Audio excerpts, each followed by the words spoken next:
व्यक्तित्व का विकास गुणों के ऊपर टिकता है, उसका व्यक्तित्व वजनदार बन सकता है। व्यक्तित्व ही वो संपदा है जिसके आधार पर मनुष्य आध्यात्मिक जीवन और सांसारिक जीवन में सफल होता है।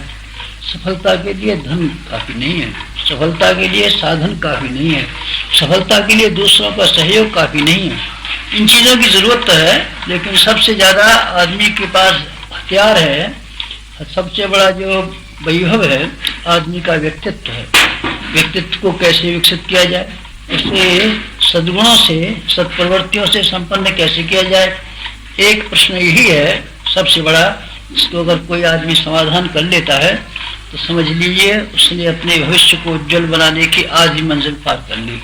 व्यक्तित्व का विकास, व्यक्तित्व का विकास कैसे हो, आइए जरा विचार करें। इसके लिए कोई न कोई काम करने के लिए जगह होनी चाहिए ना, प्रयोगशाला कहीं होनी चाहिए ना, तैरने के लिए तालाब होना चाहिए ना, कसरत करने के लिए व्यायामशाला होनी चाहिए ना, पढ़ने के लिए कोई विद्यालय होना चाहिए ना, काम को सीखने के लिए और काम को करने के लिए कोई प्रयोगशाला की आवश्यकता पड़ती है। इसके बिना कोई बात सीखी नहीं जा सकती, कोई चीज अभ्यास में उतारी नहीं जा सकती।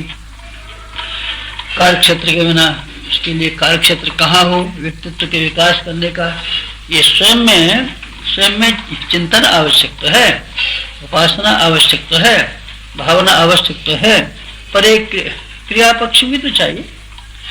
कर्म करने के लिए कोई जगह भी तो चाहिए, अभ्यास करने के लिए कोई स्थान भी तो चाहिए, दौड़ने के लिए कोई जंगल भी तो चाहिए, कुछ न कुछ काम करने को जगह चाहिए। जगह करने के लिए, व्यक्तित्व का विकास करने के लिए जिस जगह की आवश्यकता है उसका नाम है परिवार। परिवार वो स्थान है जिसमें कि आदमी अपनी सद्गुणों का, सद्वृत्तियों का अभ्यास कर सकता है। अगर परिवार न हो तब, अकेला रहे तब, अकेला आदमी बिल्कुल बेकार है। अकेला आदमी जंगल में कहीं रहने लगे तो न बोलना सीख सकता है, न सीखना सीख सकता है, न चलना फिरना सीख सकता है, कुछ नहीं सीख सकता। उसके लिए सब बिल्कुल बेकार हो जाएगा। जैसे दूसरे जानवर अकेले रहते हैं, ऐसे ही गूंगे बहरे की तरीके से, बंदर की तरीके से आदमी रहने लगेगा। अगर आदमी के लिए चारों ओर काम करने के लिए समान प्रकार के लोग न हो तब परिवार उसी का नाम है।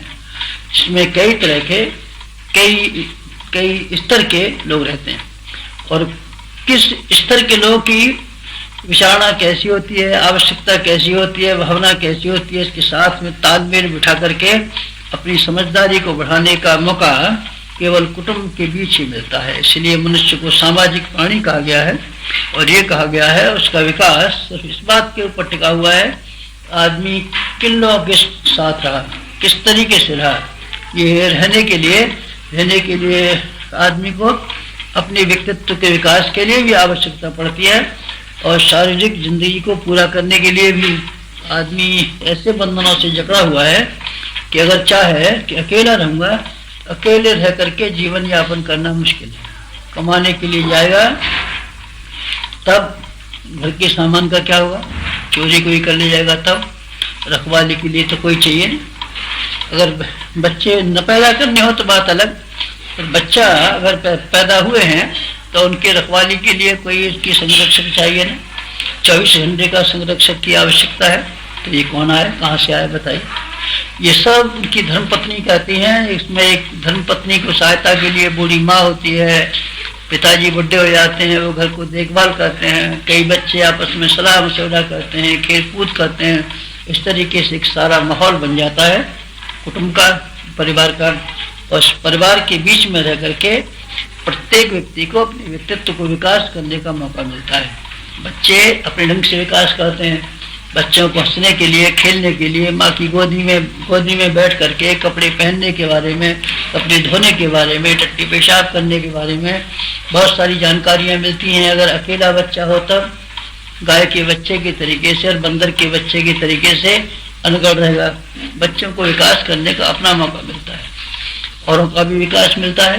लड़कियां हैं जब माँ बन जाती हैं तो उनको बच्चों की देखभाल करना आता है। पहले स्कूल ही जाती थी, अपनी सहेलियों में हंसी मजाक करती रहती थी, खाना खाया और खेलने लगी, उपन्यास पढ़ लिया, बात खत्म। ज्ञान की वृद्धि के लिए उनको भी तो मौका मिलता है। पति के साथ व्यवहार किस तरीके से किया जाए, सास क्या होती है, देवर किसे कहते हैं, बच्चे किसे कहते हैं, अमुक बात कैसी होती है, मेहमान के किसे कहते हैं, अतिथि घर में कैसे आते हैं, पैसे की देखभाल कैसे रखी जाती है, घर और सामान की व्यवस्था को किस तरीके से रखा जाना चाहिए, वगैरह वगैरह संसारिक ज्ञान महिलाओं को कुटुंब के बीच में ही रह करके मिलता है। कुटुंब से इनको बाहर रखी जाए तब, अकेली रहे तब, केवल दफ्तर में जाएं और होटल में खाने लगे तब, शादी न करें तब। ठीक है, अपना जीविका कमा सकती हैं, लेकिन उनको सांसारिक ज्ञान के संबंध में, अपना अनुभव विकसित करने के संबंध में कोई मौका ही नहीं मिलेगा। इसलिए कुटुंब महिलाओं से लेकर के बूढ़ों तक के लिए, बच्चों तक के लिए, हर एक को अपने अपने ढंग का व्यक्तित्व का विकास करने के लिए एक बहुत अच्छा सा एक कारखाना है, एक प्रयोगशाला है। ये इस प्रयोगशाला में हम और आप में से हर एक को रहना चाहिए। अपना कुटुंब हो तो ठीक है, अपना सही, अपना नहीं है चलिए, अपना ने नहीं बसाया है या नहीं बसाने का मन है तो दूसरों का कुटुंब सही। कुटुंबों के बीच में तो रहना ही पड़ेगा। आप कुटुंब से अलग रह करके एकाकी रहने की बात अगर विचार करते हैं तो गलती करते हैं। थोड़े समय के लिए कोई आदमी अपना बौद्धिक या भावनात्मक विकास करने के लिए, चिंतन करने के लिए एक सामयिक समय निकाल ले, बात भिन्न है, भिन्न है।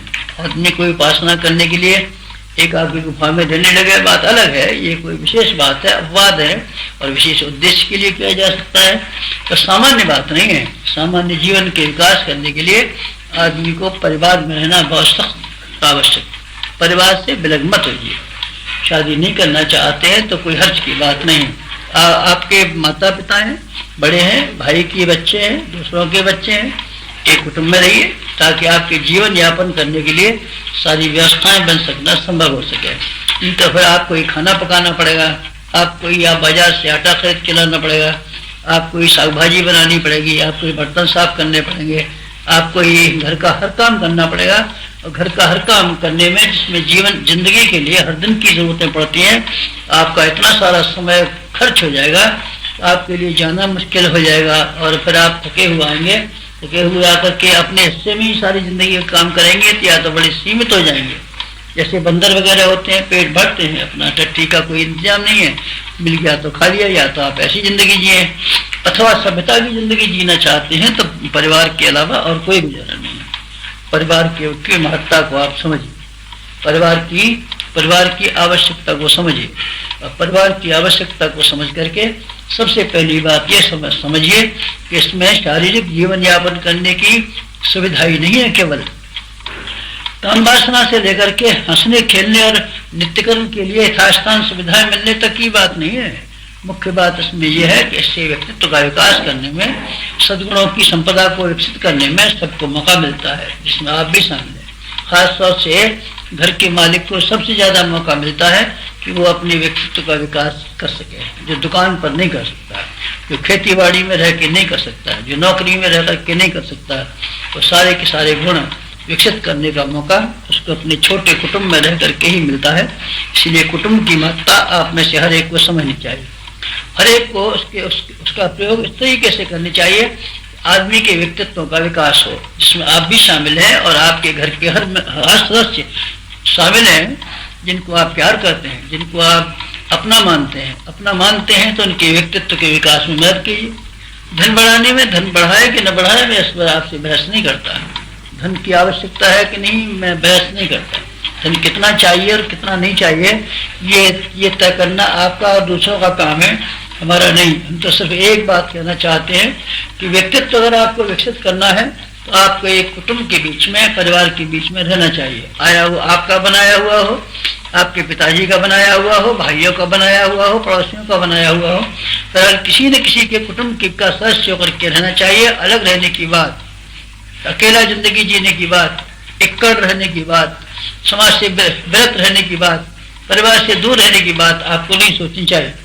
और परिवार में रह करके भी एक कैदी की तरीके से आप रहें, दूसरे लोगों में दिलचस्पी न लें, ये उससे भी बुरी बात है। आप रोटी तो खा लें लेकिन अपने कुटुंबियों के बारे में ये न ख्याल करें इनका विकास कैसे होना चाहिए और इनके बारे में क्या हमारे फर्ज और कर्तव्य हैं, बुरी बात है। और आप जब तक उनके लोगों के बीच में दिलचस्पी लेना शुरू नहीं करेंगे तब तक आपका स्वयं का व्यक्तित्व का विकास भी संभव नहीं।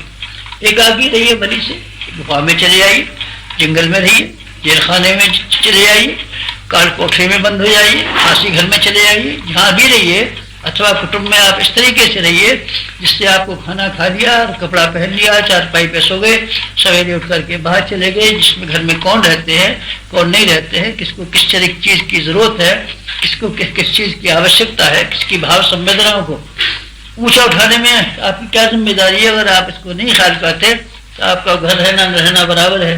मैं चाहता हूँ आप कुटुंबी होकर के जिए, परिवार होकर के जिए, वसुधैव कुटुंबकम की मान्यता से ओतप्रोत रहे और आत्म सर्वभूतेषु का सिद्धांत लागू करने के लिए दर्शन शास्त्रों का अध्ययन करने के साथ साथ आप ये भी करें, इस थ्योरी को प्रैक्टिस में लाएं। और प्रैक्टिस में लाने के लिए इससे बेहतरीन प्रयोगशाला शायद ही दुनिया में कोई हो, जैसे कि हमारे कुटुंब के रूप में हमको भगवान ने दिए। ये क्या है कुटुंब, इसमें से आप बहुत बड़े बड़े काम कर सकते हैं। आप अपने आप को लोक व्यवहार के बारे में जानकार बना सकते हैं। कई तरह के लोग होते हैं, बच्चों के साथ आपका व्यवहार कैसा हो, बड़ों के साथ आपका व्यवहार कैसा हो, बराबर वालों के साथ आपका व्यवहार कैसा हो, मिल बांट के खाने में कैसा आनंद आता है, इस पर आप समझें।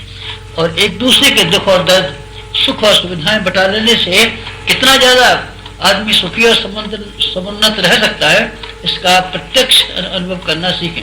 ये सारी बातें कुटुंब में ही संभव है। और कुटुंब में क्या क्या सीखा जा सकता है, लोक व्यवहार, जिसको शिष्टाचार कहते हैं। अनेक स्तर के लोगों के साथ में अनेक प्रकार के व्यवहार कैसे किए जा सकते हैं, इसको आप छोटी प्रयोगशाला में देख सकते हैं। कोई बच्चे गड़बड़ भी फैलाते हैं, कोई बात भी हो जाती है, कोई नाराज भी हो जाता है। नाराज हुए आदमी को समझाया कैसे जाना चाहिए और मनाया कैसे जाना चाहिए। गड़बड़ पैदा करने वाले आदमियों के साथ, शस्त्रों के साथ में टेढ़ियाँ कैसे करनी चाहिए, उनको धमकाना कैसे चाहिए, अपनी नाराजगी जाहिर कैसे करनी चाहिए, ये बातें आप कुटुंब में रहकर सीख सकते हैं।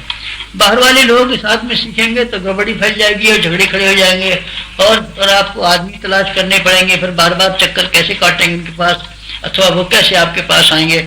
इसका अच्छा तरीका, सहज तरीका यही है कि अपने कुटुंब में आप अपने आप के तई बात सीखें और सारे कुटुंब को वो बातें सिखाएं जो आदमी के मानवीय गुणों के साथ में संबद्ध हैं। अंधकार कितना ही हो पर सूरज कभी न हारा है, हम युग का निर्माण करेंगे यह संकल्प